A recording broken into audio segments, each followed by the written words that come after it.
I'm good. I'm good up here. Am I here? Yeah. I think I am. Okay. That's good. Let's fire this up, Marlon.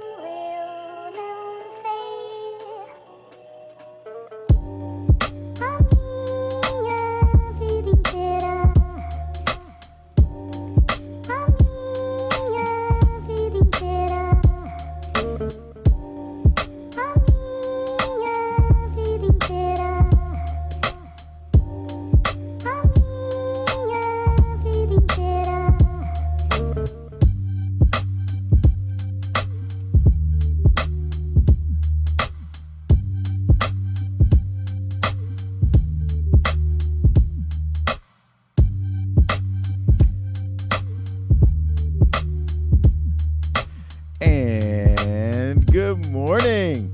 Good morning, everybody. Here we are. My favorite time of the week, my favorite place to be. The Road to a Million show is live. This is the Road to a Million show. We're at roadtoamillionshow.com. I'm Daron C. Campbell, the hardest working man in real estate, your real estate mentor. And we're on this journey. It's this journey. We're all going to the top. And we call it the Road to a Million because, you know, it's about insights. It's about advice. It's about admonition. It's about things that might help you grow, might help you prosper. Really, that's the bottom line. We really want to try to help you prosper. And prosper doesn't always mean money. It means knowledge. It means access. It means, financial growth. We like to emphasize around here that we work on your brain, your body, and your bank account. And if we could do that simultaneously, then maybe we can all get a little better. Maybe we can all get a little stronger. And, I think the shows are only getting better. Last week we had my man Marty Sassoon here, financial planner extraordinaire. And, we talked about the value and the benefits and the advantages of using life insurance products to grow wealth. And a lot of people don't even know that life insurance is a product that does grow wealth. But the fact of the matter is people at near the top of the financial food chain actually get the opportunity and take advantage of what an insurance product can do for you financially. So we illustrated last week with Marty's help how you could take an insurance policy and insure with an E that you have an annuitized retirement income. A lot of people don't have a pension. A lot of people are worried that Social Security might not be around when it's our turn to retire. And the fact is, insurance products, life insurance products primarily, can ensure that you have a certain amount of income every year for the rest of your life. And here's what we learned that was really key, the earlier you start to purchase or invest in that life insurance product, the cheaper it is, because obviously it's cheaper because you're younger. But what a lot of people just think of immediately when they hear life insurance, they think, well, I'm going to buy a policy and I'm going to make somebody else rich when I die. I'm not interested in that. Well, that's really not the point. The fact of the matter is life insurance is a tool. And it doesn't just mean death benefit. It could be the thing that eliminates or offsets estate taxes. So if I want to leave my kids, 10 pieces of property and a bunch of money, a life insurance policy can ensure that my kids don't pay inheritance tax or estate tax. It can offset that. There's also several different products that you could purchase, especially cheaply while you're young, so that when you turn 65 or 70 or 75 or whatever age you designate, you could have an income annuitized for the rest of your life. That's what an insurance product can do for you. And the funny thing about that is a lot of times insurance products can give you a minimal they can have a floor that pay you a minimum return, and everything else is upside from there. So while you might have some investments that pay you zero, and you might have some investments that lose money, there are certain insurance products that guarantee a minimum rate of return, and then that rate of return becomes compounded. So if you don't use compounding interest in your financial portfolio, then you're leaving a very, very powerful tool on the table. And so anyway, my man Marty Sassoon came by. We talked about that. We chopped it up. Then he and I spent a lot of time this weekend together on his boat. The man has a serious boat. But we spent some time on his boat brainstorming about how we're going to come back on a regular basis. We're going to have him back on a regular basis to teach you more things that are, more tips that can help you fine-tune your financial portfolio, your financial wherewithal, your financial, capabilities. And so these are little things that some people use that maybe you weren't taught about as a kid. So anyway, that's what the Road to a Million is. The Road to a Million show is all about. Now today we get to do something special as well. I'm going to have a special guest on in the second hour of the show, and this person is a mortgage expert. And we're going to talk about mortgages. We're going to talk about low money down, no money down, opportunities for you to get financing in ways that a lot of times you didn't know about. So anyway, we're gonna pick her brain and talk about how mortgages are working these days and where you might be able to go if you don't have a mortgage, if you don't think you have the capability to buy something. You might be surprised. You actually might be shocked. I've helped a number of people acquire homes and investment properties when they didn't think they qualified. And so my guest today should be able to help us a little bit with that, maybe shed some light on some things that you didn't know you had the ability to do. How about that? That's cool. We try to be valuable. I want to be valuable to you. I want you to go, let me not miss the Road to a Million show today, because every time I go on, I learn something that's critical to my growth. And if that's what happens, then I'm doing my job, because that's what I consider my job, to help you grow in ways you might not otherwise have grown, and grow in ways that school didn't necessarily teach you, that mom and pops didn't necessarily teach you. And, so in some ways, in some facets of life, I've been behind the curtain. And so what I'm trying to do with this show is pull back the curtain and let you see what's back there. And what's back there in many cases are some things that somebody didn't teach you, some things that schools certainly didn't teach you, and some things that you might not have been exposed to that could actually help you in your day-to-day life, and then in your later life, your retirement. I mean, the baby boomers that tend to be our parents, my generation's parents, are all retired and getting up there. And do you know there are so many people who don't have a real plan in place? But you want to know what an even greater epidemic is? Those of us that are younger than baby boomers, and I'm just younger than baby boomers. I think I missed the baby boomer generation by like 3 or 4 years. But the fact is, there are so many of us that, what are we, Generation X? What am I, Generation X? I think there's so many of us that have no financial plan for later on, for retirement. Our parents kind of grew up where you could get a job, and that job sort of came with a retirement concept. Pension. A pension plan was the way you were going to retire. The idea, the expectation was you were going to work on that job for 25 or 30 or 40 years, and then you were going to retire from that job. And many of those jobs would have a pension fund. Now, today, we use the word pension erroneously, because a pension is not the same as a 401k. And a pension was something that was funded, co-funded by the employer and you, the employee. And at the end of your tenure there, which could have been as much as, I think my grandfather worked on his job for 45 or 50 years. At the end of that, there was a fund that paid you this annuitized amount of money based on how much you had put into it and how much the company had added to it as well. Well, today, the concept has changed, and the 401k is what has largely taken the place of the pension. That game is completely different than what our parents had access to. So what I plan to do over the next few weeks is I'm going to bring in a 401k retirement specialist as well to tell you the specifics about the differences between those products. How about that? But today we're going to get into the mortgage game. My guest is going to come and talk to us about mortgage, and so we'll learn a lot more about that.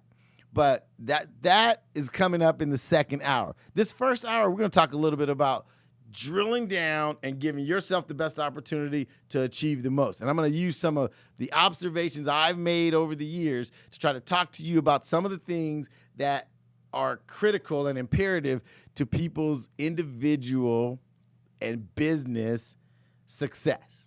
So we're going to come back, and when I come back, we're going to dive into focus, ladies and gentlemen. We're going to take a 2 or 3 minute break. What is it, Nick? It's a 3-minute break. We're going to take a 3-minute break. When I come back, we're going to start talking about focus.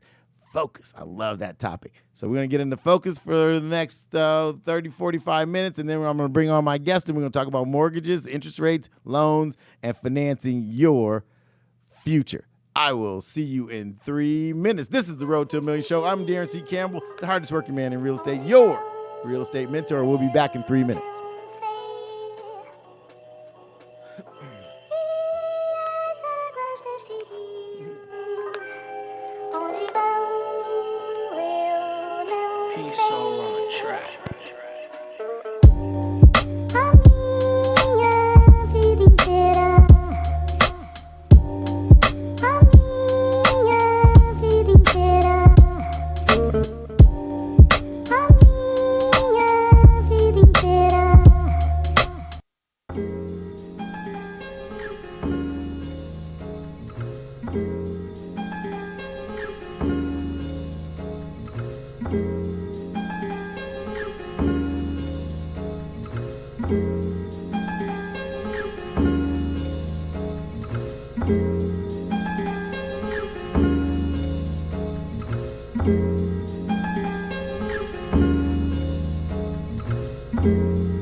And we are back on the Road to $1 Million Show.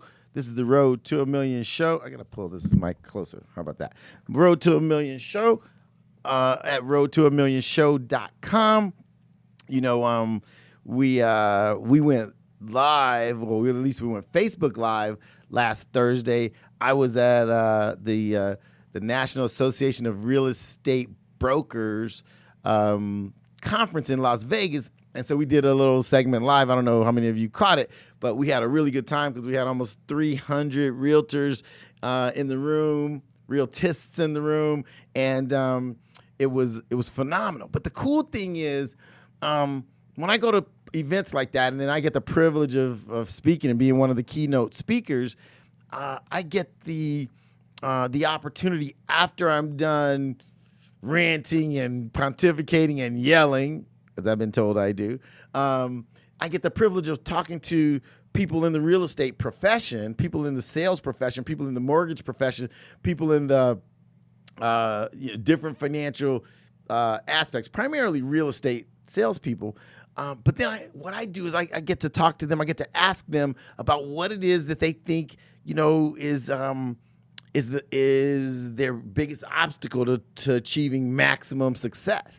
And this is kind of like a constant, an ongoing question I have for everybody that I coach and people that I train, and then the people that I get to talk to, after after I come off stage or what have you. And it's funny. One of the most common things I hear from people is that they say that time, or better stated, the lack of time, is their biggest obstacle to achieving the greatest amount of success. So what I've done in sort of my own mastermind lab is I try to look at the things or look at the methodologies that can conserve time or give us the opportunity to have more time. And it's kind of crystallized into a few things, but one of the big things that I believe contributes to your time equation, meaning if you do it well, you can find more time, and if you do it poorly, you get less time, is this thing called focus. I call it focus. I'm real big on the idea that focus is critical to your ability to manage time. Now, what does that mean? Explain, Daron. All right, so I believe that people who have found, on a macro basis, I believe that people who have found an area of focus for their business can scale that business up faster than most people. So let me give you a great example. The company In-N-Out Burger, great example. In-N-Out Burger is founded on a concept: fresh everything, never frozen anything, and they focus on one primary product: their burgers. Their burger is their signature item, and you'll notice they only have 5 or 6 items on the menu to start with, and it's all built around what goes with a burger. Well, now, what you might say is, hey, well, In-N-Out's not the largest burger place on the planet. In-N-Out is privately held, ladies and gentlemen. It's not a franchise. It's not a big publicly traded corporation. It is a privately held company. And the way they have focused their attention, they've gotten laser focused since their founding day, and they focused on making the best product in this category. They focus on making the hamburger better than anyone else makes the hamburger. They attribute that focus, that minimal sized menu, to their success. They drill down. They said, we're going to make the best burger, and then we're going to pay people well to help us keep it the best. So they focused, and then they grew astronomically because of that focus. Now, that's a macro thing. That's a company saying, what are we going to focus on? I mean, you look, Starbucks. What did they decide to focus on in Starbucks? They focused on coffee. They launched with coffee. They began with basic coffee. Have they been able to put ancillary products around that coffee? Absolutely. But how did they make that first $1 billion? Focusing on the coffee. You see, once you become wealthy, you can spread out into a whole lot of different things. But before you are prominent, it's imperative that you focus on something that you can dive into and sell out for that one thing. You see, I think a lot of us, we look around and we see all of these, all this diversification. But let me tell you something about diversification. Diversification early in your career, business or employment, is way overrated. You do not need to be diverse early on before you make your fortune. Okay? Those are words to live by. Now, I didn't even borrow that from somebody. That's me. I made that up myself, but I'm telling you it's true. Diversification, we got to come up with some kind of saying. Angie, that must be another t-shirt. Diversification is procrastination. Diversification spreads you too thinly. Diversification is this thing that sounds good, but it actually makes for like a scatterbrain. Imagine what do you picture when you think of a scatterbrain? You think of that person that's kind of all over the place. They're kind of dingy sometimes, and they're trying to do everything, right? And you don't really respect them because they're trying to be everything to everybody. But if you really want to grow rapidly, I say you squeeze everything down and come up with that one thing. Okay, so I just told you about a corporation. A corporation, they tend to start out with one thing. Even McDonald's started out with burgers and fries and shakes. Burgers and fries and shakes. In their infancy, that's all they did, burgers and fries and shakes. Now they might have 50 items on the menu. But back in 1944, there was nothing but burgers and fries and shakes. Now, I don't want to give too many burger examples, but that's how they started. Starbucks started with the coffee. I'm going to find a way to sell cups of coffee for $2 or $3 or $4. Okay? Then, when I talk to people in the real estate business, I told you, I get to talk to a lot of people in the real estate business. And I think a big mistake, a thing that holds them back from their maximum growth opportunity is that they fail to focus on a thing. And the way I preach it is you got to find an area of expertise. You got to find a specialization. But it's just saying the same thing. Find something to focus on. And if you find that focus and you dive into that focus, well, now you can really amplify the way you grow. You see, scattered people really don't get to put down any roots. Scattered people don't really get to be known for anything. I suggest that if you become known for something, no matter how little that something is, no matter how small or bargain priced that product is, you could grow your wealth much more rapidly than if you were bouncing all over the place trying to do everything. I don't think people get that. I think you just became like the master of one thing. You know that saying, jack of all trades, master of none? Well, there's some wisdom to that. You need to become the master of something. So in a real estate practice or in a mortgage broker practice or in a salesperson practice, you want to focus on the thing that you sell better than anything else. The thing that you want to build your business around more than anything else. So when I say the thing, it's the market, it's the neighborhood, it's the niche that you want to spend your time focused on. And here's a challenge. I'm going to tell you the hardest thing to do. Say no to everything else. Now that's the hardest thing to do because I've coached 400 or 500 people, right, in this business. And I can make them choose an area of focus. I can. They actually will listen to me after I beat it into their heads after 10 sessions. And they'll do it. They'll choose that area, go, Daron, okay, that's my territory. That's where I'm going to be. That's where I'm going to focus. But you know what they fail to do that would really compound that business? Is they never learn how to say no to all the other stuff. Whoa. You hear me? They don't learn to say no to all the other things that come flying at them every day. And you might think you're not one of them, but let me give you a little quiz, a little challenge. How many times do you interrupt your primary work to look at your emails? I want you to think about that number. Then how many times do you interrupt your focused efforts to take a phone call that's not related? There's two things. There's sucked up a third of your day. How many times do you stop to deal with or associate with or visit with or chat with someone who has nothing to do with your focused activity? Ever think about that? If you the average real estate agent, again, I'm kind of a mad scientist when it comes to studying people and how they behave and why I think they got where they got. So I feel like the average realtor, in my experience, the average realtor wastes between 30 and 40% of their day on non-revenue producing activity. 40%?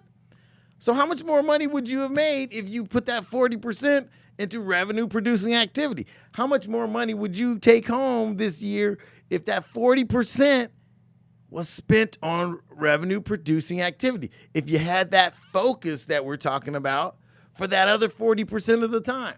And with some of you, I'm being real generous by implying that you're using 60% of your time on revenue producing activity. One might argue that most real estate agents are more like the 50-50 or worse category. Okay, so you say, Daron, well, what's the key to the kingdom? Ladies and gentlemen, choose a focus and spend your revenue producing time 100% on that focus. Here's a challenge. We should challenge each other. We should always come away from these concepts with a challenge. What if you try to spend just a week? What if for 1 week you didn't let anything pull you away from your revenue producing activity? And I know it's easy to say and really, really hard to do. It's even hard for me to do, and I'm the one preaching this sermon. It is difficult to do, to find what you need to focus on and stay focused on it 100% of the time that you're supposed to be focusing on it. It's hard to do. But if you learn to do that, ladies and gentlemen, I think that is the one single key, most important ingredient in your massive success. Be In-N-Out Burger for just a week. Just focus on the one thing that your business is built around and nothing else. And then, okay, you want to check your email and you want to check Facebook and you want to check Instagram. Why don't you do it outside of the revenue producing time? What if you just did that on the other side of your revenue producing time? If I surveyed 100 salespeople, real estate people, mortgage people, if I surveyed 100 of them, 97 of them would not have this focused, uninterrupted attention. They wouldn't. And it's strange that there's that many people who would tell you they're not making their income goals. You think there's a coincidence there? That's no coincidence, ladies and gentlemen. That's the real deal. That's what's going on. That's why people aren't making their goals. They aren't focused. They haven't chosen anything to focus on. And then let's take it down to another level. Let's say you did choose an area of focus where you really wanted to spend your time and attention. I want to become the king of this territory. And you chose the territory. Okay, so step 1 is underway. Way to go. Good job. Thanks, Daron. Thanks for the advice. Now, let's try this. Go to step 2. How many days in a row can you focus on the activity of just focusing on that place, that niche, that area of specialization? So let's say I focus on Torrance, California. I just picked that pretty randomly. Let's say you focus on, your area is going to be Torrance, California, this particular area of Torrance. Now, all right, so now I've just squeezed it down to a focus. So that's step 1. Step 2 is block out everything that's not Torrance between the hours of, let's give yourself an 8-hour day. Let's say between 9 and 5, you focus on nothing but things related to Torrance. Okay? And then let's say you focused yourself on dialing the phone numbers or knocking on the doors of nothing but the people of Torrance for 8 hours each day during your revenue producing hours. I call that 9 to 5. I could just send out this challenge. There's 2 million realtors out there. There's 2 million of us out there. 99% don't even spend 20 days a year doing what I'm talking about. But yet it's so mysterious as to why 88% of realtors making less than $100,000 a year. People are like baffled. Like, why isn't anybody making the kind of money they want? Why are only 12% of the people making all the money? It's because of a lack of focus, ladies and gentlemen. It's usually not because of some magical sales skills. It's usually not because of some magical territory that's just on fire that some people got lucky because they chose that territory first. It's usually because there's a lack of focus in your life. Man, if we could cure the focus disease, we could cure the struggling, stressed out realtors, salespeople, mortgage broker crisis in this country. I could fix it. I just gave you the cure. Dr. Daron, what's the cure? Get focused, man. Get focused. I want you to think about, where are you spending your time? I once had this group of people do this exercise. I want you to write down. I gave everybody these little timers, and I made people set the timer for 30 minutes. So every 30 minutes, this timer would beep.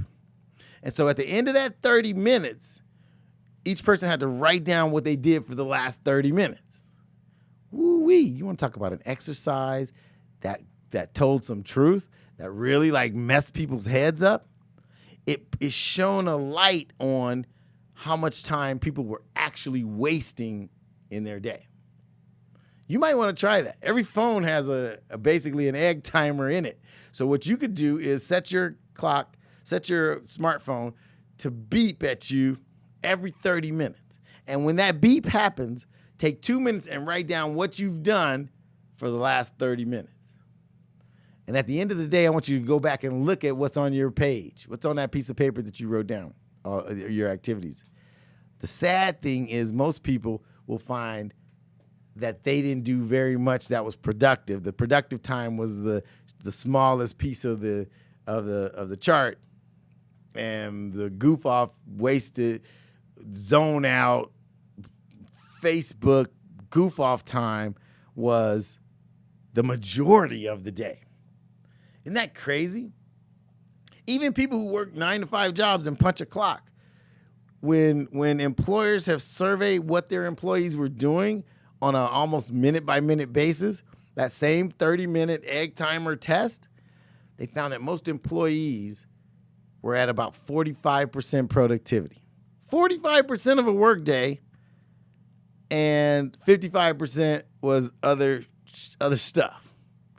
Lunch, break, conversation with buddies, social media time, checking their phone, goofing off, anything and everything but the actual work.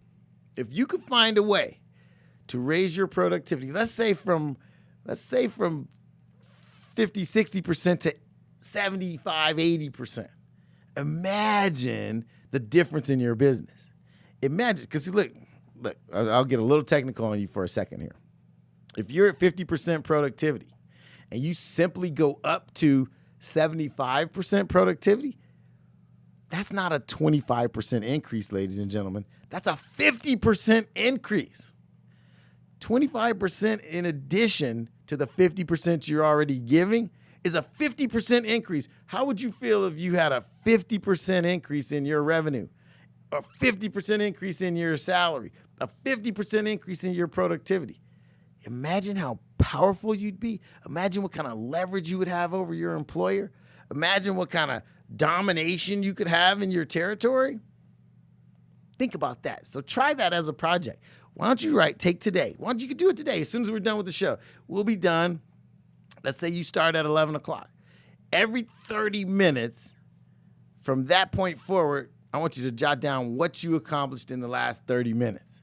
And let's see if you come back with some shocking, scary statistics about yourself and your level of productivity.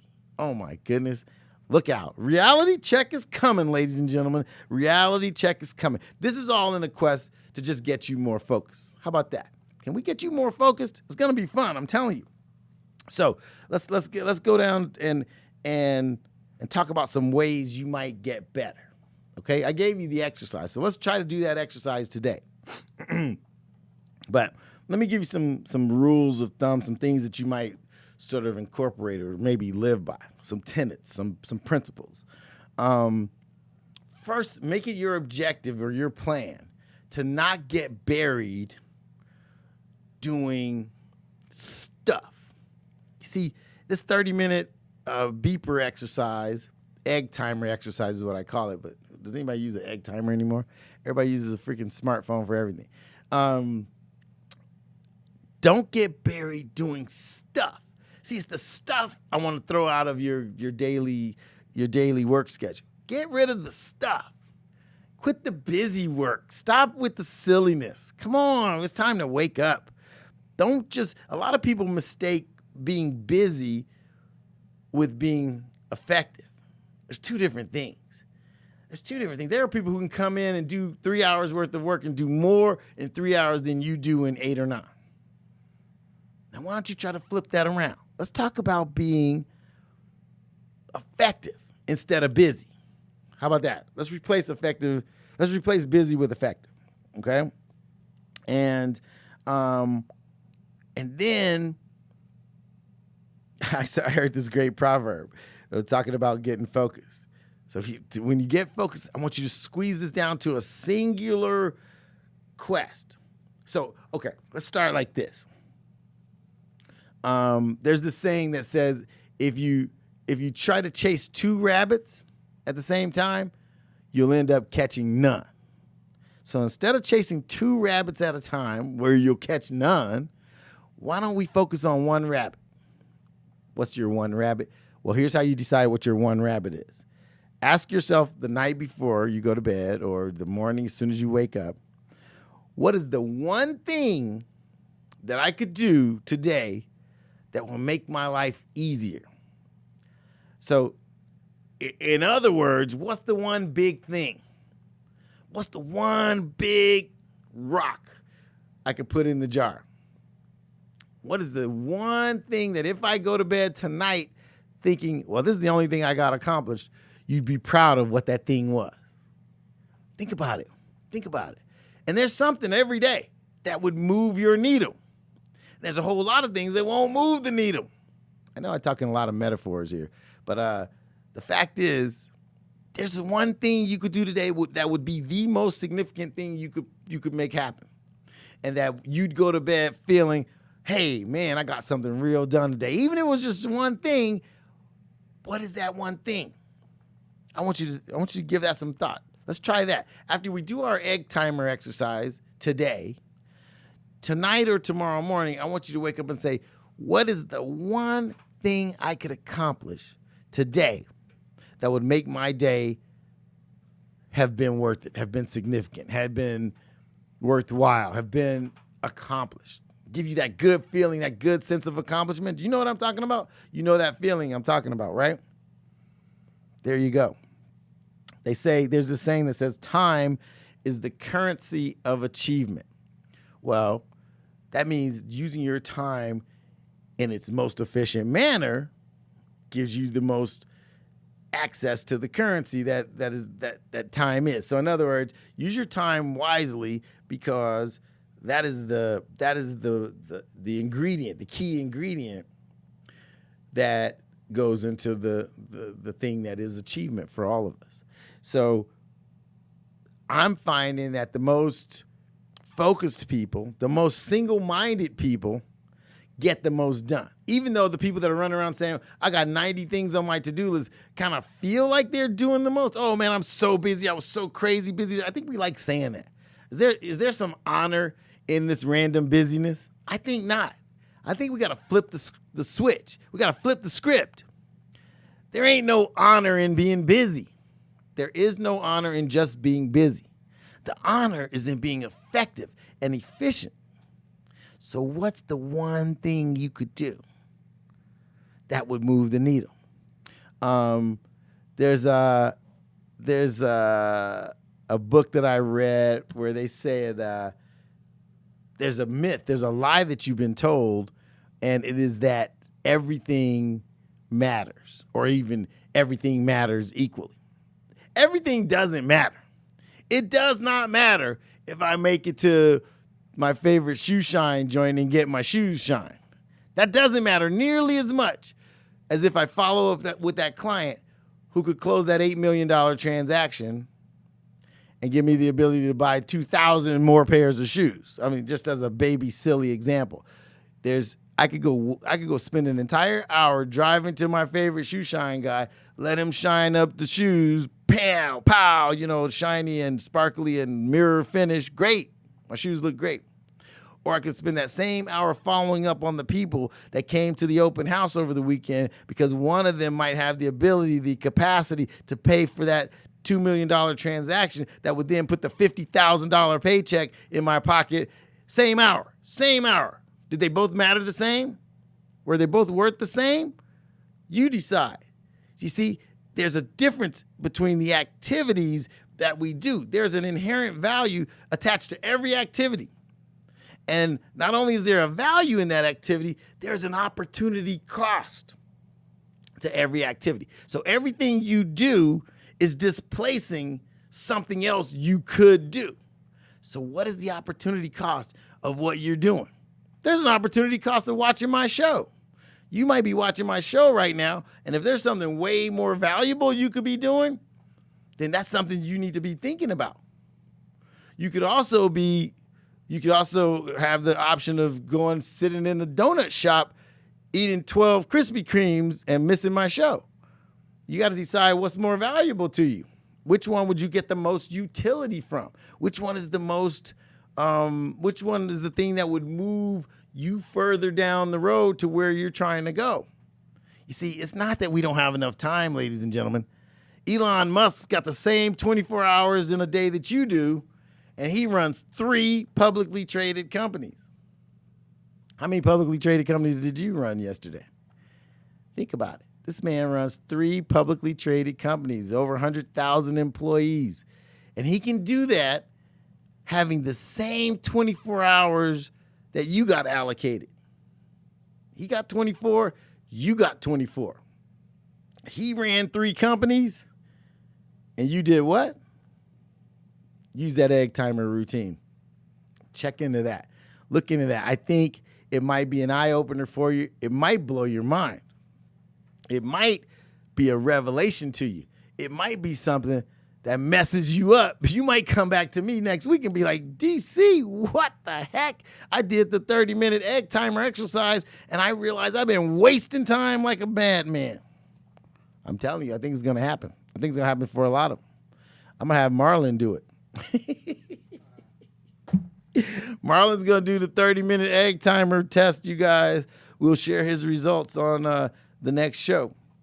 But on a serious note, there's some real wisdom and some reality to the Pareto principle. Does everybody know what the Pareto principle is? It's the 80-20 rule. It's the rule that 80% of the results are produced by 20% of the impetus. So in other words, if you go across America, across industries, you'll find that in sales organizations, 20% of the salespeople typically generate 80% of the sales. Look at our industry. Look at the real estate industry.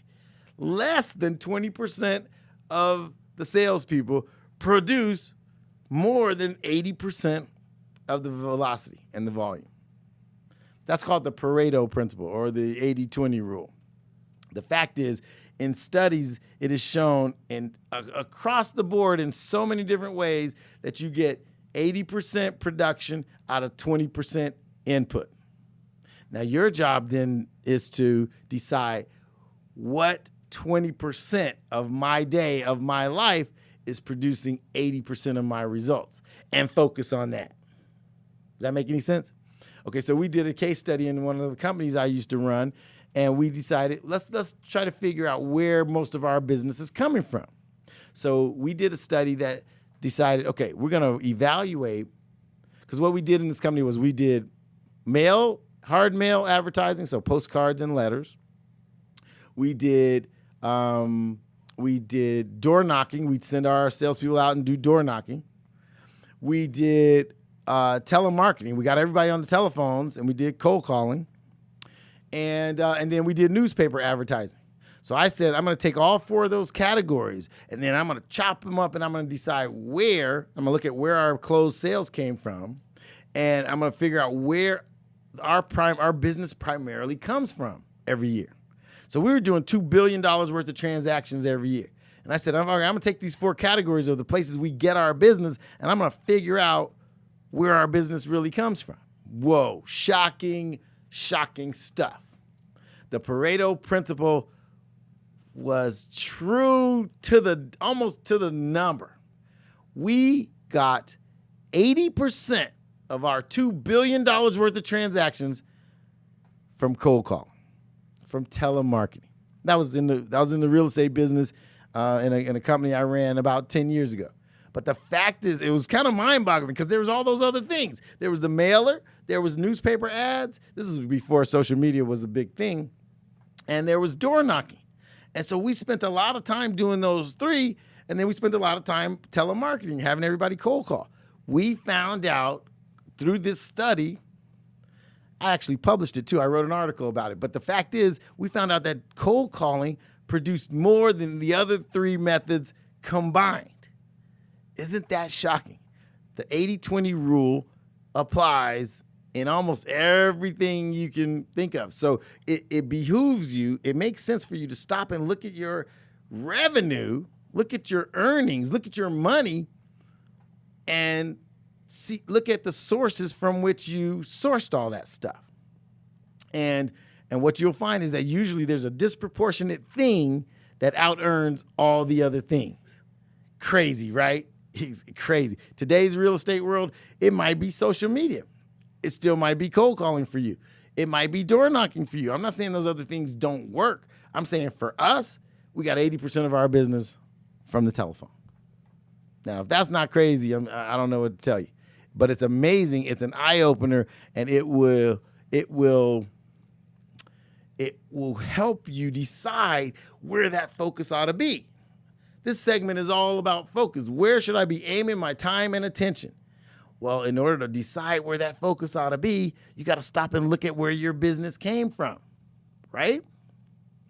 And businesses that get really, really strong in their segment, they look at where their money is made and they spend more money in that department. Does that make sense? And so you need to do that with your business. If there are companies out there that decide on, they got all these different kinds of products. I'll give you a great example. I read a story recently that talked about the CEO of Microsoft. Microsoft a few years ago decided to change CEOs because they felt like Apple and Google and even Facebook were starting to kick their butts. You remember once upon a time, Microsoft was by far the richest company in the U.S. And then a period of about 10 years ago, Microsoft have been superseded by Apple and Facebook and Google. They had all kind of gobbled up the tech space and were the dominant players. And Microsoft changed CEOs, and he said, let's take a look at our business. He did just what I'm telling you to do. Oh, Google woke up and is trying to talk to me. What he found out was that Microsoft was trying to do too many different things, and they had lost their focus. So what did he do? He tossed out the smartphone business completely. That was an $8 billion department. He tossed it out, threw it away. We're out of the phone business. And he looked at 4 or 5 other departments, and he shuttled them. He got rid of them. He bounced them out. And he said, we're going to stay with our most, the things that we focus on the most and the things that we make our money on the most. And he decided that the Windows software needed to be cloud-based software, and we're going to spend all our time and attention converting Windows from this thing in a box to this thing in the cloud. And ladies and gentlemen, 10 years later, Microsoft came back and passed Apple as the number one highest valued company on planet Earth. They went back and found their focus. So what I'm telling you as a real estate salesperson, as a mortgage salesperson, as a professional in any type of entrepreneurial business, there comes a period of time, and this is a very good time of year to start to do this. We'll talk about this coming up soon because Thanksgiving weekend is business planning, writing weekend. We'll talk about that in a little bit. But this upcoming month is a great time for you to stop and look at where your business has come from so that in 2020 you can hit the ground running, focused, and kicking butt. I'm going to challenge you to do that. But November is business planning month. It is Vision Board Month. It is Rewrite Your Business Plan Month. It is Focus Your Attention and Get Your Stuff Together Month, so that 2020 is your best year yet. You like the sound of that? I love the sound of that. I think that's something we're going to do. Every year, anybody that's affiliated with me has to write their business plan in the month of November. And it's a great time to stop and look at what you did and what you didn't do. It's a good time to stop and look at where you've been and where you're going. And a lot of people don't stop and take stock like this, but I think it's important. It's the start of a new year. It's a perfect opportunity to be at a crossroads and shift directions if you need to. 2020 is a brand new year. You could be a brand new you. You could be a different person. You could rewrite your script. You make that decision, you could do it. November's a great time. I choose Thanksgiving weekend to do business planning because it's a long weekend. We all, we eat too much and drink too much on Thursday, but most of us have Friday, Saturday, and Sunday for the long weekend. So that's a great time for you to do your vision board, and we'll talk about that, and a great time for you to write your business plan and your goals and your objectives. And those are things that I think are critical to you growing to another level. And we'll try to go live a little bit on Friday of this week. I'm leading a whole vision boarding seminar. How about that? The group NAREP, the National Association of Hispanic Real Estate Professionals, is doing a big business planning prosperity meeting on Friday, and I'm leading their vision boarding session, and we're going to all work on our vision boards. So you can either come to that event if you like, or you can watch us because we'll go live here on Facebook, and we're going to be excited to get ready for 2020. How about that? All right. Well, that's going to be the end of this segment, and when I come back, we're going to be ready. We're going to have our guest here, and we're going to start talking about finances, mortgage, getting your loan, getting approved, getting pre-approved, getting yourself your first piece of real estate. We'll be back in 3 minutes. I'm Daron Campbell. This is the Road to a Million Show, roadtoamillionshow.com. I am your real estate mentor, and we are all headed together to the top. We'll be back in 3 minutes.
And we are back on the Road to a Million show at roadtoamillionshow.com.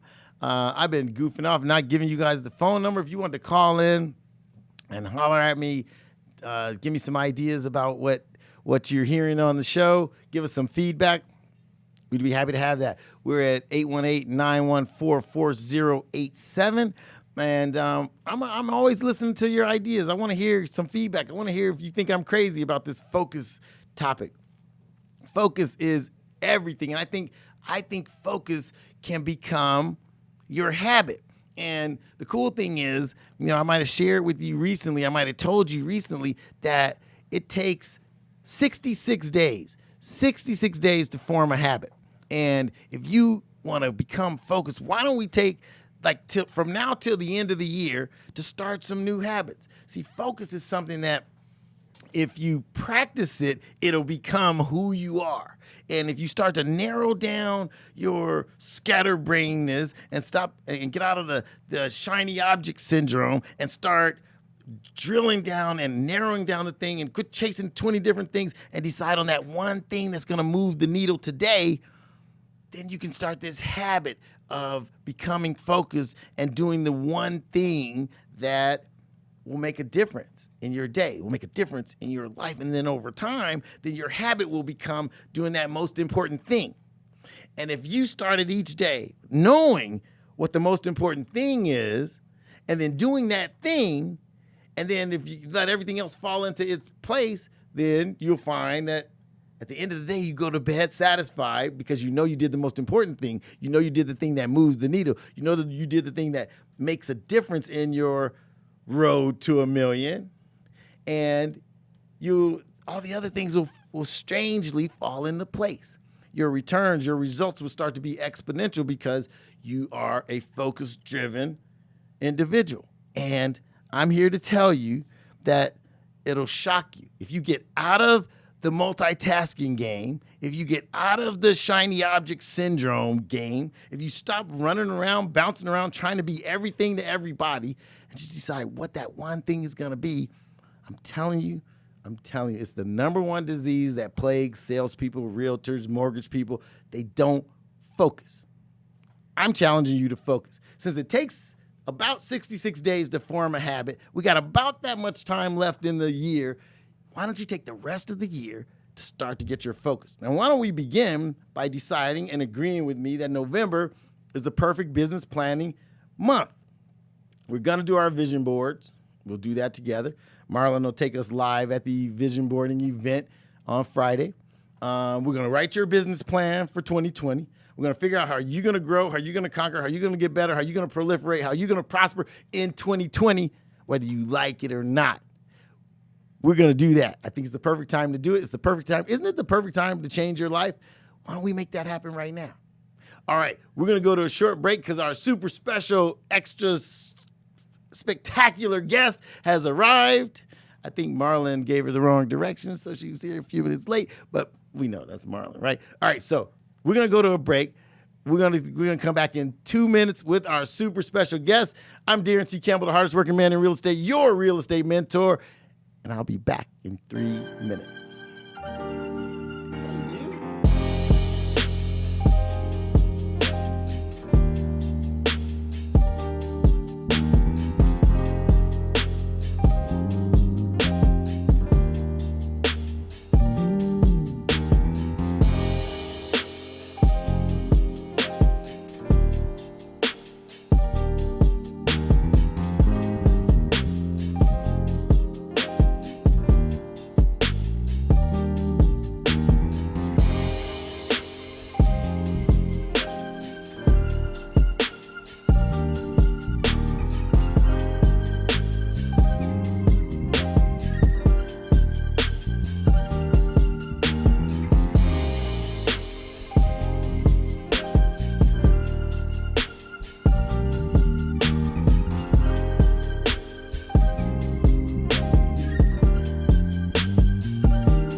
the Road to a Million.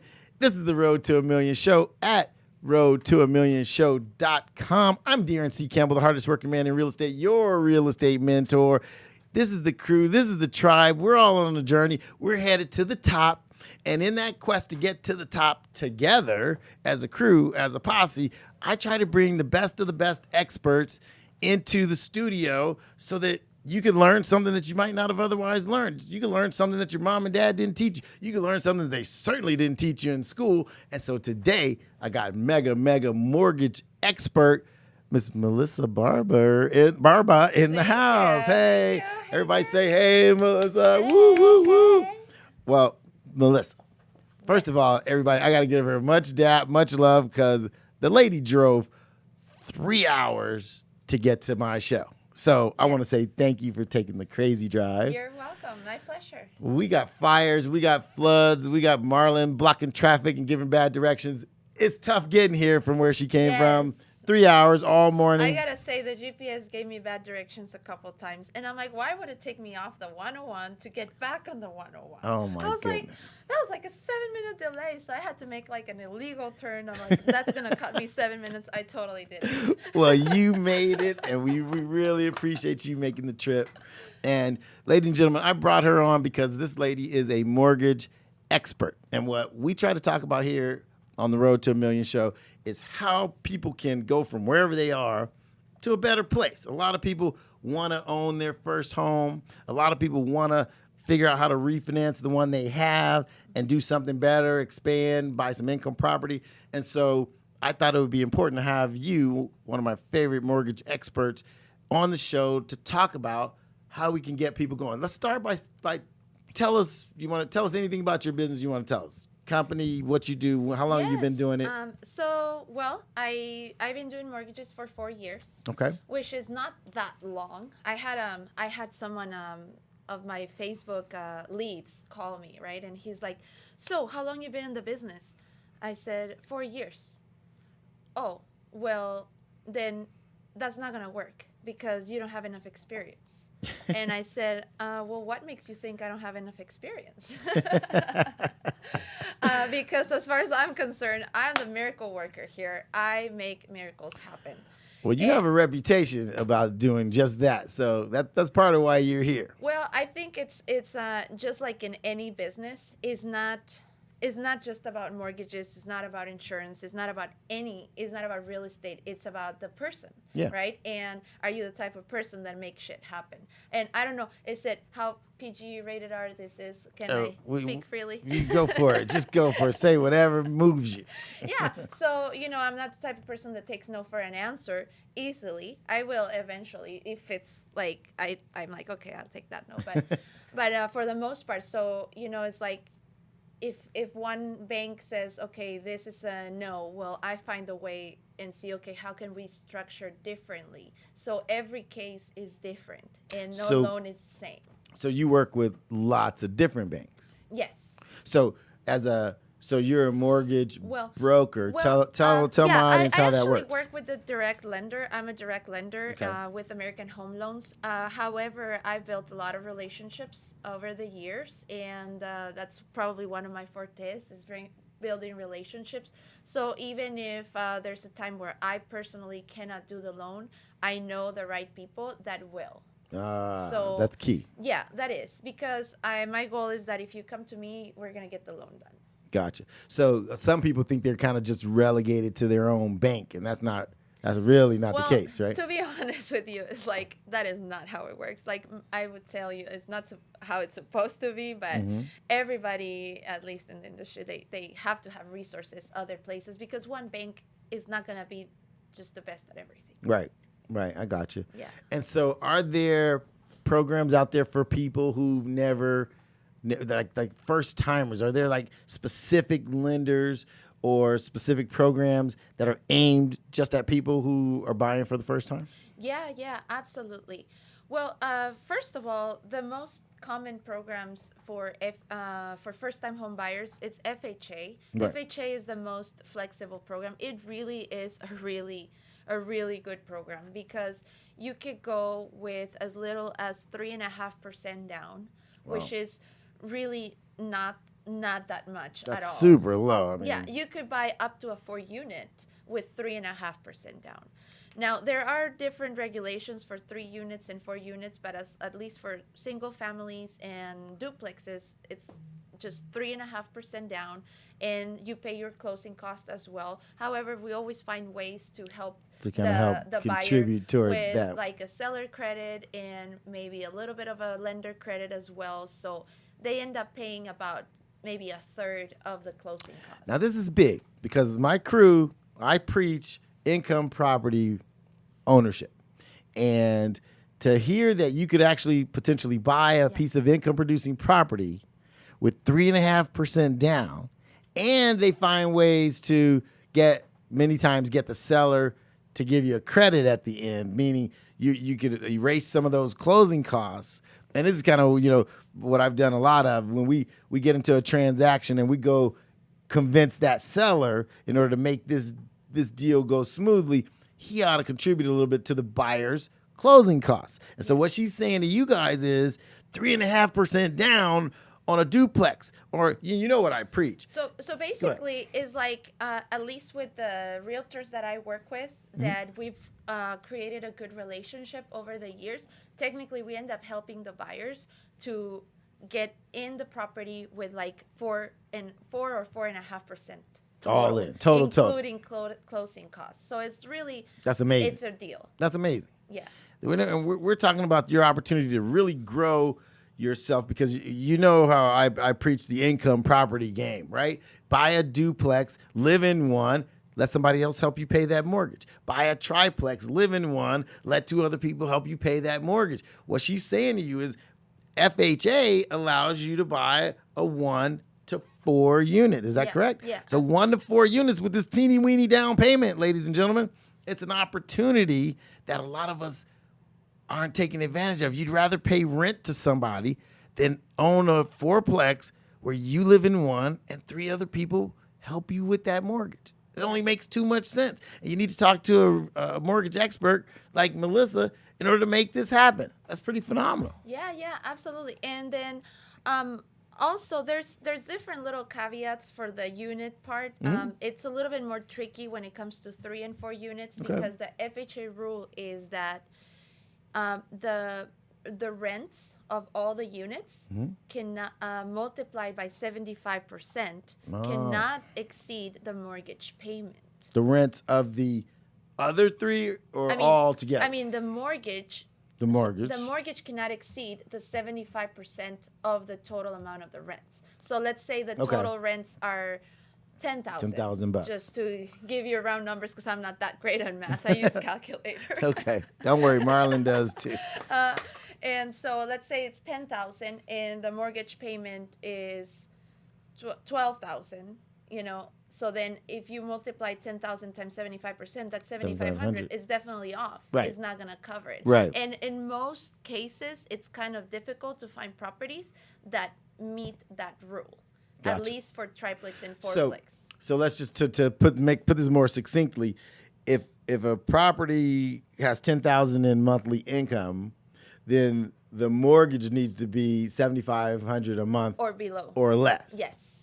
Okay, now that's interesting because some people might think that's a huge challenge, but with the way rents have risen in Southern California in particular, and everywhere else in the country that I can think of over the last 10 years, 111 months to be exact, the opportunity to buy something that has a mortgage that's 75% of the total rental value is actually higher than you might think because of the way rents have gone bonkers in the U.S. Does that make sense? That is true. Rents are going higher and higher and higher. Yeah. And so that's why, like, I deal with mostly buyers that are first-time home buyers.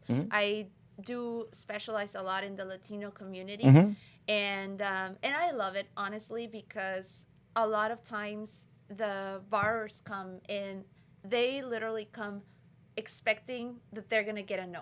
Yeah. Expecting that they're gonna get they declined. can expect it to get turned down. Their biggest fear is just to face the rejection or the embarrassment of having to show their documents and get rejected. So the first thing I say is, I'm not going to tell you if you qualify or not. I'm going to tell you how to qualify.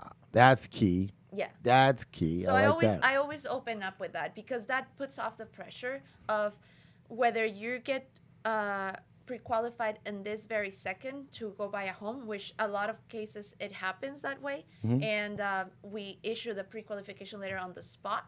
But a lot of times it requires to fix their credit, to help them deposit the money in the bank because they have it cash under the in the mattress, right? Or get a gift fund or something like that. So we're taking turns here because my you're moving the camera. My That's fine. Instagram cannot capture us both. Do it. Do whatever you got to do. So that's the first step. So it's like either you qualify now or we make a plan on how to help you qualify.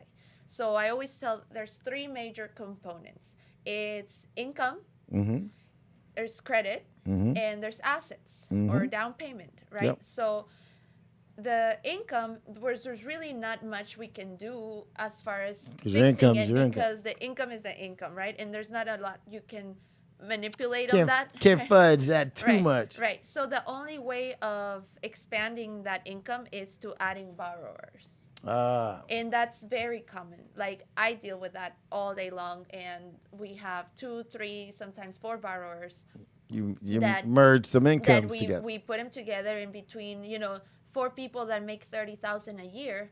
They end up buying a house. $120,000. Right. Yeah. I see. And so we do that all day long. So even if whoever's watching, they're like, oh, but I don't make a lot of money. How can I buy a house? Don't worry. There's all sorts of incomes that you can use. If I always tell them, do you have your mom or your dad that's retired that receives Social Security? That's $1,000 a month. We can use that.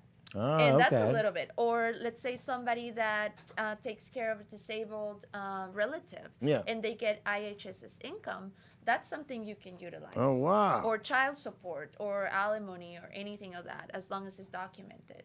So don't say that word alimony around here. Wow. Okay. So every dollar counts. Every dollar counts. Okay. Yeah. And then sometimes, it doesn't make sense. Sometimes you say, well, I have someone that is willing to co-sign for me, but they already have a property. So I always tell them, well, let's see, because usually when somebody already has a property, they already qualified for the most that they could qualify. So their income is already maximized, and we have to include that debt. So it doesn't help. Really make sense because it ends up not helping that much. Okay. So if you want to buy and you feel your income is not enough, then ask someone that will help you, preferably that they do not have a property. That they don't have their own mortgage. Or ideally a car payment or a lot of debt. Gotcha. So they need somebody else that has some freed up income can contribute to your application basically, and you team up. Yes. To acquire that property. You combine forces. And listen, you got to be open to that concept. A lot of people don't own because as the Lone Ranger, they don't qualify. But the fact is, if you team up with some people that could help you qualify, that could be beneficial to everybody. Yeah. I mean, think about it. I think a lot of people fail to look at who's around them and what's around them to help them get to that point. It's worth it to figure it out so that you can stop paying somebody else's mortgage and have your own. And in many cases, it ends up being the best savings account you'll ever have, owning your own piece of real estate. Does that make sense? Yeah, absolutely. And so that's as far as the income, okay. Right? Then when we go down to the credit, I always tell people that's the easiest part. Credit's the easiest part? That's the easiest part. Have you met my listeners? That is the easiest part because that could be easily fixed. Okay. That could be easily restored. I have plenty of contacts that can assist the consumer with guiding them, and they work their magic, and nice. Basically you're able to have good credit in a very short period of time, between 30 to 90 days. You hear that? I've done it myself. I'm just like everybody else. I've had my struggles, my ups and downs, where I just said, you know what, forget it. I can't pay no more, and I let my credit go. And then after I went through that process years ago. In like 30 days, my credit went from like 600 to like 750. Wow. You hear that, you 410 credit folks? You can get there from here. There is a light at the end of the tunnel. Yeah, yeah. And also a lot of times, I don't even put them through credit repair. I just look at their credit and see, okay, what accounts do we have to work with? We have the tools like the simulator, the what if simulator, where you can just, play with the account. Pay this one thing off, and or... Yeah, but it tells you exactly how many points it would increase. Oh, wow. And so all accounts are not equal. Aha. If you think, and I have this conversation sometimes, and sometimes, I deal with a lot of Latinos. Yeah. And sometimes the men are a little bit stubborn. Uh-huh. And they're like, oh, why am I going to take advice from this young girl? I'm a macho, Uh-huh. So I'm like, they're like, no, I'm already doing it. I'm already paying it off. I'm already going to do it. I said, yes, sir. However, if you let me help you, I will tell you which accounts will benefit you the most, because you could pay this account off and give you 0 points. But if you pay this account down to 30%, it will give you 15 points. Now, that's big. Now, see, I think a lot of people don't know this. Not all negative items are created equally. So you need to talk to an expert who can tell you, if you pay that one and we dispute that one, we could get you 50 points, 100 points, versus if you pay that one, you get nothing. You just get, okay, thank you very much for your money. So it's important to realize which things will have the most impact. Yeah. I always tell people, they're like, oh, I'm about to have a collection, settle this and that. And I said, wait. Before you do anything, let me take a look at it, and then put them through the simulator. We'll figure it out. And if you still need to do credit repair, then we'll put you through there. And if you still feel, because of you're compelled by your conscience, that you still want to pay those off after the fact that you buy a house, then do it. Then that's your business. By all means. But actually, sometimes paying off collections will hurt your credit more. Because you get rid of the account itself. Well, no, because the account is reported, let's say it was from 2016, and you're now in 2019 finally starting to make payments on it. So now, instead of you getting good points for paying now, you're getting, it's reporting you're paying 3 years late. Oh, so it's going to actually drop your points. So that's why with some credit restoration, you can actually just completely eliminate the account. And then you can also, outside of that deal with them and settle it, but after the fact. Interesting stuff, my people. Did you know that? There's some things that maybe you shouldn't pay off. Whoa. How about that for news? We're talking to Melissa Barber. She's a mortgage and credit and lending expert. And we brought her on the show just to educate you with stuff like that. Little pearls of wisdom that might help you get somewhere faster, more efficiently, because this is somebody who does it every day. Don't try to be the Lone Ranger. Get some help. And guess what? Somebody like Melissa will help you for free, because she's going to help you get your loan, and that's where she gets paid when you get ready to get your loan to buy your house. So it's in her best interest to help you get ready. We really want to say thanks for being here. We're having fun with Melissa Barber. This is the Road to a Million Show at roadtoamillionshow.com. So tell us some more stuff. I'm having a good time here. So we're going income, then credit. We already agreed credit, that's the easy part. And then we have the assets or down payment. Right? So for first-time home buyers, that could be a challenge at times. Or, some people have the 20% down. Ideally, everybody would want to come in with 20% down. Why? Because this way you don't have to pay mortgage insurance. Right? So if you go conventional and you put 20% down, you're saving about a 300, let's say on an average 400 to 500,000 purchase. You end up saving between $300 to $400 a month on the mortgage insurance. With FHA, you have to pay that for the life of the loan. Even after you have 20% equity, it doesn't matter. It doesn't go away. It doesn't go away unless you refinance from FHA to conventional. So that's one of the benefits of conventional, that you don't have to pay the mortgage insurance. Now, with FHA, you do, but also it allows you to owe more. they lend you more money. Okay. So the debt to income ratio, it's a lot higher. So the debt to income ratio is for, I know a lot of people may know, but some of you may not know what the debt to income ratio is the proportion of what you earn compared to what you owe. So the rule is that your mortgage payment cannot be more than 45% of what you make. Okay. So mortgage payment per month should not exceed 45% of your monthly gross income. Mm-hmm. You guys hear that? So That's if a you formula. So if you make 10,000, we're gonna go with the 10,000. Yeah, that's let's just easy stay math with for me. 10,000. So if you make $10,000, your mortgage payment cannot exceed $4,500. That's including taxes. That's including insurance. That's including Principal and mortgage interest. insurance, So everything. 45%, ladies and gentlemen. That's a magic number for you. You really you could take a quick snapshot of yourself right now because she just told you.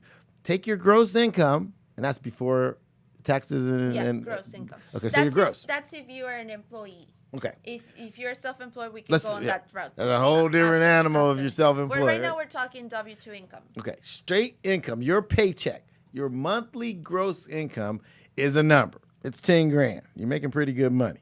Your mortgage, the most mortgage that they're going to allow you to carry is $4,500 a month. Mm-hmm. That's the max that you qualify for from an income standpoint. Yes. So this is just a good gauge for you guys to start doing a little homework so you can start getting ready so that when it's time to get your loan, you know a little bit ahead of time before you even call. Yeah.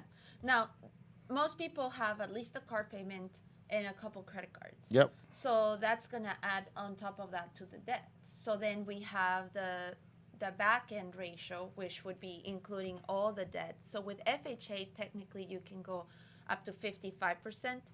But all in. But I said technically because we can push it almost up to 57%. We like to push the envelope. I like that. I always push to the limit. You're talking our language around here on Road to a Million show because we're always trying to push the envelope and get a little bit more than they thought they would give us. So that's good to know. That's good to know.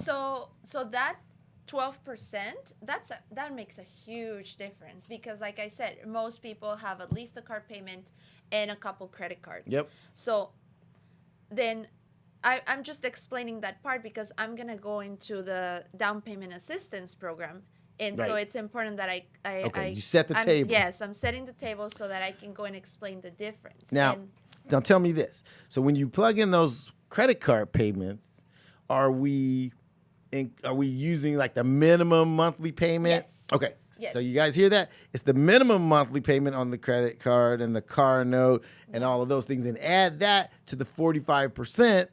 And you know that around 55, 57% with a little bit of boosting from Melissa, that's your magic number. Yeah. So when you start to think about, okay, what do I need to trim down, shave down? How do I need to lower my overhead? Use that 55% all-in number as the barometer. What's my gross income and what's 55% of that? That's what it needs to look like the most I can spend. That's think about that number. Yeah, and so let's say like student loans, that's a big one because a lot of people have student loans and they have deferred payments. If they have deferred payments, then we have to use 1% of the total amount of the loan. So a lot of times student loans are a big deal breaker because they end up not helping to make the deal happen because the minimum payments are too high in paper, even though if they're not making the payment. Even if you're not making the payment, they still count it against you. Yeah, you still count it. Yeah. Child support think about that. And or like say you're making payments to the IRS, that counts as payments too. So, okay. So anything that's on your credit and anything that is legal by court. Gotcha. Okay, so all of those go into that 55% number. So you got to plan because that's the way that's going to break down. That's the way the lender is going to evaluate you in addition to your income. So that's your income. Your credit goes with that. Your assets. That's all about the money you have for the down payment. Another good point to make regarding the assets is that these the down payment. Let's just talk about this total of like the 3.5% plus the closing costs. This can come from a 401k account. This can come from a gift from any relative or person, you know, that may want to gift you money. Believe me, you'll be like, oh, who want to? But believe me, I see gifts all the time. Could I get some gifts from my play auntie? Yes. Okay. All yes, right. Yes. So we're talking down payment now. Okay, wait. Yes. So let me just slow you down for a second. We talked about your income, then we talked about your credit. Now we're going to talk about the assets, which mean the amount of money you got to come out of pocket for a down payment. This is important. Listen up. Yes, this is important because this is the part that stops a lot of people to move forward. Because some people do actually have the income, but they live paycheck to paycheck, so they don't have money saved for the They've been spending all they make, yeah, right? Yeah, they have. Mm-hmm. And so there are options for down payment assistance. However, this is not free money. So basically what they do is they loan you the money for the down payment. So that 3.5% that you require, they're going to give you a second silent loan, which that means is that you do not have to make payments on that portion, on that loan, basically pretty much forever. Well, wait, who is they? Who's going to give us that? It's a government-sponsored. It's not the bank. It's not the same lender. It's not. It's called CalHefa. CalHefa, it's a program here in California. And it's a government-sponsored program. Okay. And they lend you this 3.5% for the down payment and an additional 3% for closing costs. Okay, CalHefa, is that CalHefa? It's CalHFA. Oh, okay, it's a kind of it's like an acronym. Abbreviate. Yeah. Okay, gotcha. That's as good as I can pronounce it. Well, because I knew this girl named CalHefa. She was evil, man. I'm telling you. All right, that's the down payment assistance program. Yeah, so they give you a second silent loan for the down payment and a third silent loan for the 3% for the closing cost. Wow. So then let's say it's a total, let's say on a 450,000, you're talking about 15,000 for the down payment, 15,000 for the closing cost. That's a 30,000 loan. Right? Now, if you put your own down payment, we talked about it that you could get away with maybe 4%. So with 20,000, you end up going into your home with already 3.5% equity. Versus if you use this program, you're going into the loan upside down. Because you're 10 grand in the red. You're 103%. Yeah. You're borrowing 103% of the value of the home. Wow. So you're going a little bit upside down. Now, like I said, if this is the only option, it's still a good option. Still gets you in. It still gets you in. Now, the other, like I said, it's a very good program if that's the only option. However, the other advantage of why you would want to put your own down payment is because this program says that the max that you could borrow is 45%, period. Including your debt. Including these assistance numbers too? Including the car payment, including the credit card payment, including everything. No, they don't take into consideration the second and the third silent because loans. they're taking the first in. Yeah. That's the 45%. Right. But then the what other this 10. one says is we don't care front and back end ratio. They say we can only loan you up to 45%. Your debt to income ratio can only be up to 45%. So Total. So basically, we're going to include the mortgage payment and your car payment and your credit card payments and all of these. You don't get that extra 10. You don't get that extra 12. 12, right? Yeah. So what that equals, it's about $100,000 difference. Oh boy. So if you qualify for $500,000 on a regular FHA, you probably qualify for $400,000. Oh. If you're wanting to go through this program. So you're going to end up with less house. And the thing is that in this area, most people want to qualify for as much as they can because of the prices of Prices are bonkers in this town. You can barely get nothing below $450. Yeah. In this LA County. Southern California is almost impossible. Yeah. Which actually right now I feel almost in Northern California. I was like, I think I'm already in Northern California. Yeah, the numbers have gone crazy. I think we talked about this on our show last week. Prices rose for 111 straight months in Southern California. Wow. It's over 10 years of increase every month. and it's mellowed out a little bit now. But why don't you tell us? So tell us a little bit about interest rates. Is it still a favorable time? Is it a good environment? Yeah, definitely. It's still on a low end. Yeah. It's definitely for our lifetime, it's still going to be considered a low number. When I started, it was probably about the same, or maybe slightly a little bit higher. Okay. And then it started to climb, slowly but surely, climb. And then finally, right now, we saw a big drop. Mm-hmm. But I'm no fortune teller. Right. I am not a finance expert. I know my programs. I know how to get you approved. Mm-hmm. Don't quote me on the rest. Don't make me predict the market because I don't know. I'm honest. Hey, understood. Yeah, and I think it's like you said, relatively speaking, these are low rates. These are lifetime low rates. They really are. Yeah. If you think about it, I mean, I was telling them 4%. It's free money. I call it free money. I come from Mexico. Yeah. 4% is like unheard of. It doesn't even exist in the history of the country. Yeah. Yeah. And like it's not even close remotely as easy to acquire a property than the way it is here. I mean, people would be grateful if they would be getting 8, 9, 10% over there, and with the same characteristics. Wow. And I remember one time I met this guy. This is an old guy at it wasn't a swap meet. It was like a fair in cultural. Okay. And I was there with a realtor at a booth. Okay. And the guy came to me, and he was just wanting to talk. Old guy, want to talk to a pretty girl, whatever. And so he's just talking. But he told me something very interesting. He's like, people don't get it. He's like, people complain about the interest rates and this and that. And like, he's like, it still doesn't matter. When I bought my home, it was 18% back in the days when he bought his in the homes, 70s. Right? I don't know what year. He looked pretty old.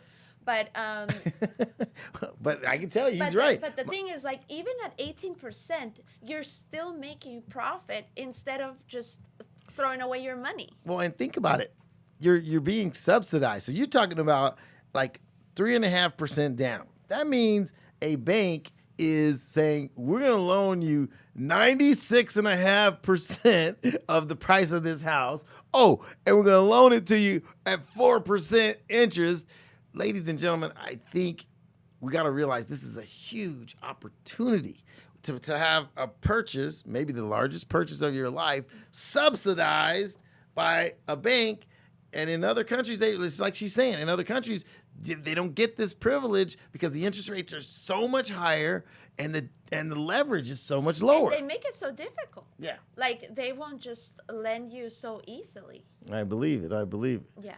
Word to the wise, ladies and gentlemen, word to the wise. So we're going to go to a short break, and we're going to come back and talk. My man Ronaldo sent in a question. We're going to address his question. We're going to take a very, very short break.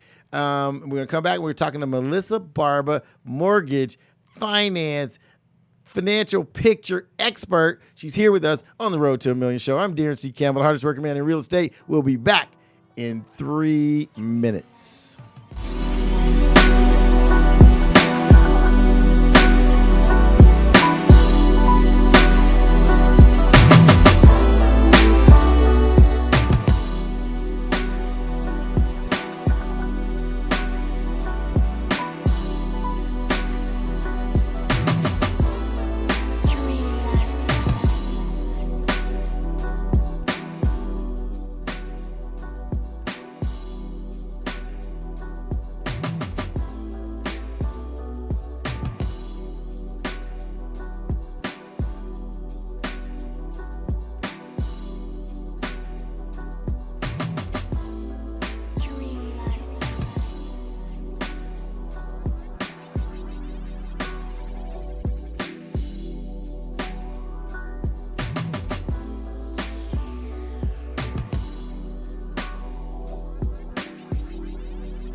are back on the Road to a Million show with me, Daron C. Campbell, the hardest working man in real estate. And I'm here with our mortgage loan finance expert, Ms. Melissa Barba. Thanks for being here. Yeah. She is dropping a little wisdom on us today, ladies and gentlemen. She's teaching me stuff about mortgages and the opportunity you have to become a homeowner. And if you take proper advantage of these things, these programs, you could get yourself into a position where, and I've seen this personally, you could own something for equal to or less than what you're paying in rent right now. You ever think about that? What if you could own something for the same amount that you're paying in rent? You'd stop paying someone else's mortgage and you'd be paying your own. Think about that. But Melissa's going to help me out because my main man, Ronaldo, sent in a question. And the cool thing is, Ronaldo is on the tribe watching every time. But this dude is driving a truck loaded with Teslas on the back. And who knows what part of the world you're in today, Ronaldo. Hit me up when you get a chance. But Ronaldo asks, and Melissa's going to help me with this, can a business that generates high income assist an individual in purchasing a property? So when you say somebody could gift somebody something, could like I know Ronaldo owns a business. Mm-hmm. He's thinking maybe could his business assist maybe his daughter? Well, assist is a very vague word because I don't know exactly. I think that's why I use it. It's vague. I don't know exactly what he means by that, but there's a couple of things I can think of. If he's talking about the income, I think he's talking about the gift, down payment. Okay, gift so as a gift, yes. Okay. You can gift funds from a business account to a individual. Okay. Now, in some cases, they may only allow you to use up to 50% of the business funds. And, gotcha. And in a lot of cases, they will ask for a CPA letter stating that using those funds will not be a detriment to the business. Got it. Yeah. So you got that, Ronaldo? So yes, you could do it. Now, if I'm also thinking, if he's saying about the income, the only way the business could assist is if you pay yourself like a K-1 or basically whatever you report on your personal taxes, that's what it would be utilized. The loans are not based on business income as a corporation. If you're a business as self-employed, then yes. However, not as a corporation. Oh, okay. That's interesting stuff. Good to know. So, Ronaldo, in your business, there is an avenue under which you could help somebody out and help them qualify with some income. Yeah. However, that leads us to the other options that are available that are not low down payment income. They're actually the opposite. Okay, tell us about that because he's saying a business that generates high income. Let's talk a little bit about options for business owners. Okay. Right. So business owners are the opposite. They may have the cash and they do have the money to put a large down payment. However, they do not have the income. Well, because I happen to know there are many, many business owners who are trying on paper to make as little as possible. Exactly. Right? Yeah. I myself included. Anyone who's self-employed, really, because we don't want to just give away the money to Uncle Sam, right? It doesn't seem like a good return of investment. However, there are programs where some of them are almost pretty much not stated, but you can use bank statements. So in some cases, 3 months bank statements. In some cases, 12 months bank statements. Okay, that's important. Let's clarify that for my whole crew here. Stated income loan. Now, basically, they're called non-QM. Non-QM. That's a non-qualifier mortgage for those of you who don't know. And tell us about stated income. What does that really mean? Well, they're not stated because you do have to prove you have the income through bank statements. So basically, they're going to utilize the income that you received on your bank statements. I just happen to know about a new program that only requires 3 months bank statement. 3 months bank statement. Yeah. Now, in that case, I believe the down payment is going to be either 20 or 25%. Don't quote me exactly on it because that's not the ones I focus on the most or that I do the most. Okay. And they do require a higher FICO, like maybe 700. But like I said, the credit that has the solution. And if you're having the option of not having to present tax returns and only present 3 months bank statements, you're golden. Hello. And if you have the money for the down payment, then that's it. That's the program I need because I ain't trying to show nothing. And then let me tell you about this one because you're a big promoter of income properties. That I am the biggest. Right? Mm-hmm. So there is a new program that I just got access to, and that basically that one is stated. Really? No, actually, they don't even ask you for income. That's my kind of loan right there. Yeah. Sign me up. Yeah, it's basically credit and down payment. Really? It's pretty much like a hard money loan, but at a 5.75% interest rate. You hear what I'm talking about, people? On a 5-1 arm. 5-1 arm. Which is fine because most investment properties, you're not going to hold a shorter term that deal. long. And, even if you do buy it for renting or whatever, you could still have 5 years to refinance, make a plan on how to make it happen. So, but at least you get into your property, you build your equity, you can do a lot of things in those 5 years. We're dropping some science on you here on the Road to a Million show, ladies and gentlemen. Yeah. Melissa Barber is giving us some insights, some tips, some brilliant stuff about how to get financing done. Now, you might want to do it with your first home. You might want to do it with your first income producing property. The fact of the matter is the financing is out there. And isn't it true that there are so many financial institutions looking to put more money in the street? I mean, a lot of people think the loans aren't out there. It's only for rich people. I think you're absolutely right because if they weren't looking to lend money, they wouldn't come up with all these flexible programs. Exactly. So, it's funny because because it's a business for them. They only make money if they lend the money, exactly. Right? So a lot of people are shy about whether or not they qualify or whether or not it's for them. But I want you guys to think real hard and think real carefully about this because if you get out there and start exploring what your capabilities are, you might be shocked at what you could actually qualify for. And so don't leave the opportunity on the table out of ignorance. Learn and figure out what you do qualify for. And then we work backwards. And what I have people do is after they get pre-qualified from Melissa, then I work backwards. And she says they qualify for $612,000. Then I go backwards and then I find them a property that fits into their money. Exactly. So where there's a will, there's a way, right? Yeah. And then if you got the king of all negotiators on your team, who's that? Exactly. Daron C. Campbell. Exactly. Then we can go and say, look at a property that's where they're asking $700,000. We know you could buy something for $610,000 because Melissa told you could. Then I'll go negotiate that seller. And a lot of times, that pre-qualification letter that she gives us is the ammunition I'll use with that seller to get the price down. You get it? I go, hey, Mr. Seller, my client loves the property, but they're only qualified for $610. If you'll sell it to us for $610, maybe we'll make a deal.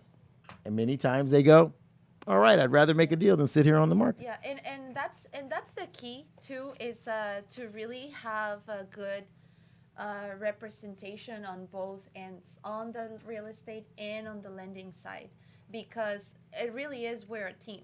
Yep. And a lot of I wouldn't say a lot of time, most of the time, like with my realtors that I work in partnership, they submit an offer, they send me the name of the listing agent, I immediately call them, and once that happens, it's a wrap. It's a wrap. It's a wrap because there's no way they're gonna resist me. that means the girl is good. I am good. The girl is good. I am effing good at what I do.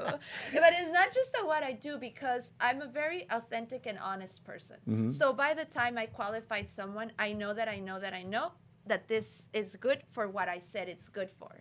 So when I talk to someone and I convey that message, it's like, look, this is what they are, they have this much, yeah, and they have objections. Sometimes they want to cross-qualify with their own lenders, right. And their own lenders want to tear the file apart because for some reason they don't want to or whatever. They're right? not getting and they, the deal. They believe they're underwriters or who knows, right.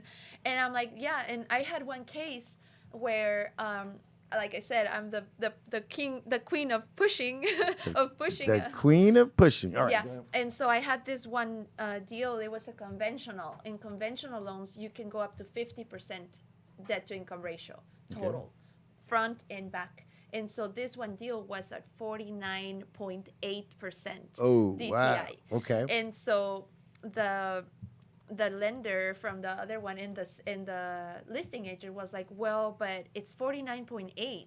Like, I don't know how I feel about that. What? I said, well, it is 49.8, and you approved it, so Make it happen. It is. It's if it passes, it passes. So what's the difference? And so anyway, long story short, I convinced them. Got it done, right? And we got it done, and we got it funded, and all went great. So. I like it. Okay, so we've got a question from Campbell. What are the rates for bank statement loans? Are they way more expensive That's a than good question. than That's the a great other question. stuff? Yeah, they are higher. They're probably gonna be in the between mid 5s to mid 6s. Okay. Like between 5.5, you could go up to 7%, somewhere around there. So slightly more expensive than your traditional conventional money, but nevertheless, if it's the way to get in, many times it makes more sense for you to get in and improve your position as you go.